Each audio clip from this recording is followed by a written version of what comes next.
Gyvos pasakas. Sveiki, sveikučiai vaikai ir jų tėveliai, su jumis gyvos pasakos, na ir mama piratė. Na, o šį kartą apie vagį, matot mano akį, ir gaidį.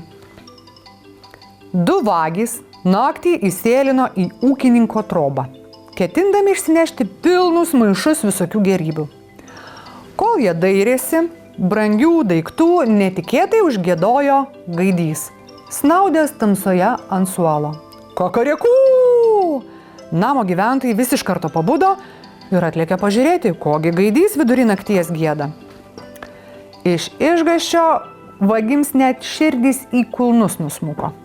Jie nespėjo nieko nugvelbti, pačiupo tik rėksnį gaidį, iššoko pro langą ir leidosi, kiek kojos neša. Atsidūrė už miesto, vagis ėmė tartis, kągi su tuo rėksniu gaidžiu daryti. Supratęs, kad jo laukia liūdnas galas, gaidys pradėjo maldauti. Paleiskite mane, paleiskite, aš nekaltas, kad jums nepasisekė. Kokia jums iš manęs nauda? Aš nieko nemoku, tik garsiai giedoti ir žadinti visus iš miego. Užtat, kad visus žodinį iš miego tave išvirsime, piktai išrėžė vienas vagių. Per tavo giedojimą prakeiktas išvirsta gerklį.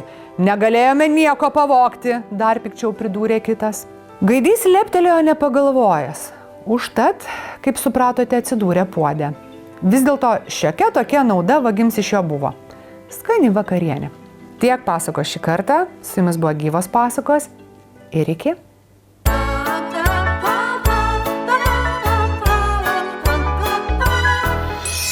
Gyvos pasakas.